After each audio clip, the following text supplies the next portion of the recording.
मैं राजघाट हूँ।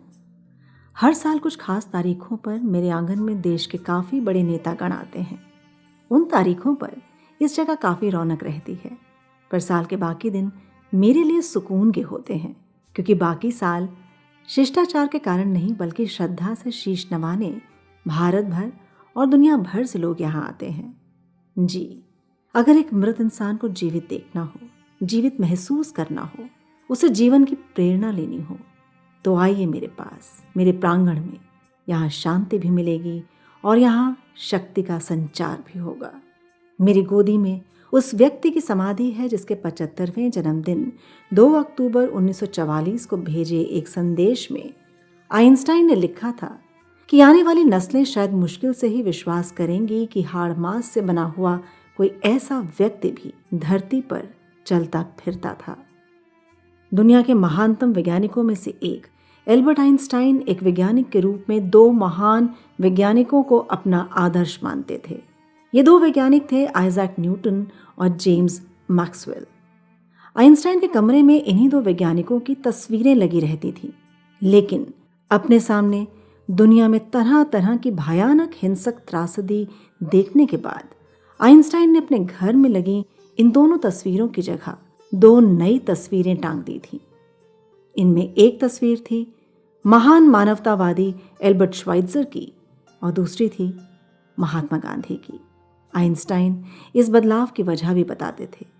वो कहते थे कि समय आ गया है कि हम सफलता की तस्वीर की जगह सेवा की तस्वीर लगा दें। दरअसल महात्मा गांधी के असहयोग, सविनय अवज्ञा और सत्याग्रह जैसे अहिंसक तरीकों के बारे में पूरे यूरोप और अमेरिका के अखबारों में उस समय लगातार लिखा जा रहा था। और आइंस्टाइन क्या, दुनिया भर की और भी महान विभूतियां उनके विचारों से अछूती नहीं थीं। जैसे कभी 1917 की रूसी क्रांति और लेनिन ने अनेक दूसरे देशों की आज़ादी की लड़ाई में लगे लोगों को आर्म्ड स्ट्रगल के लिए प्रेरित किया था, उसी तरह भारत की अहिंसक आज़ादी की लड़ाई और महात्मा गांधी ने 1947 के बाद तमाम गुलाम लोगों को पीसफुल रेजिस्टेंस का एक नया रास्ता दिखाया था। इधर अमेरिका के पूर्व राष्ट्रपति बराक ओबामा भी गांधी को एक बार फिर आज की दुनिया में देखना चाहते हैं। तल्खियों से भरे विश्व को गांधी की निर्मल छाया में ले जाना चाहते हैं। वो निर्मल छाया जिसके कारण गांधी मोहन से महात्मा, महात्मा से बापू, बापू से राष्ट्रपिता और राष्ट्रपिता से विश्व गुरु बने थे। गांधी महात्मा 1947 में नहीं हुए थे। गांधी को किसी सरकार की राजनीति ने, किसी इतिहासकार की कलम ने, किसी उद्योगपति की पूंजी ने महात्मा नहीं बनाया था। गांधी जी को रविंद्रनाथ टैगोर ने महात्मा कहा था। हालांकि कुछ इतिहासकारों का जरूर मानना है कि गांधी जी को सबसे पहली बार 1915 में राजवैद्य जीवराम कालिदास ने महात्मा कहकर संबोधित किया था। गांधी जी को बापू उनके पुत्रों हरिलाल, देवदास, रामदास, मणिलाल ने नहीं बनाया था। गांधी जी को बापू बिहार के चंपारण जिले के रहने वाले एक किसान ने बनाया था। राजकुमार शुक्ल इस इलाके के एक समृद्ध किसान थे। इन्हीं राजकुमार शुक्ल ने गांधी जी को एक चिट्ठी लिखी थी। इस चिट्ठी ने ही गांधी को चंपारण आने पर विवश कर दिया था। चंपारण में गांधी जी को किसानों का भरपूर सहयोग मिला। जनता साथ हो गई। परिणाम ये हुआ कि अंग्रेजी सरकार को आखिर झुकना पड़ा और इस तरह 135 सालों से चली आ रही नील की खेती बंद हो गई। नील की खेती में लगे किसानों का शोषण खत्म हुआ और गांधी बापू हो गए।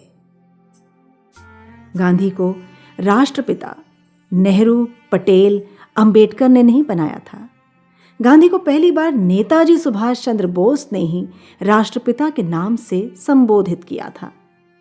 4 जून 1944 को सुभाष चंद्र बोस ने सिंगापुर रेडियो से एक संदेश प्रसारित करते हुए महात्मा गांधी को देश का पिता कहकर संबोधित किया था।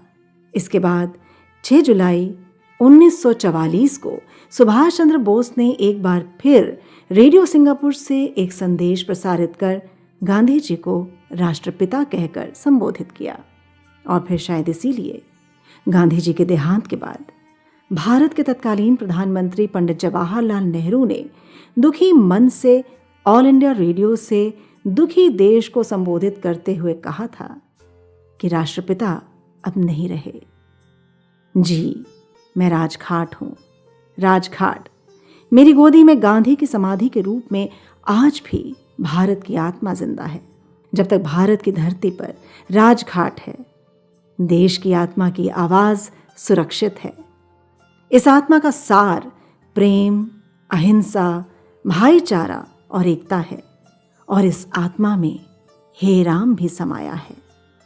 दुनिया भर का ज्ञान दुनिया के तमाम बड़े ग्रंथों से प्राप्त होता है, पर धर्म की राह पर चलने की प्रेरणा आज भी मेरे प्रांगण से ही मिलती है। अपने पूज्य बापू को नमन, अपने महान देश भारत की आत्मा को नमन। धन्यवाद।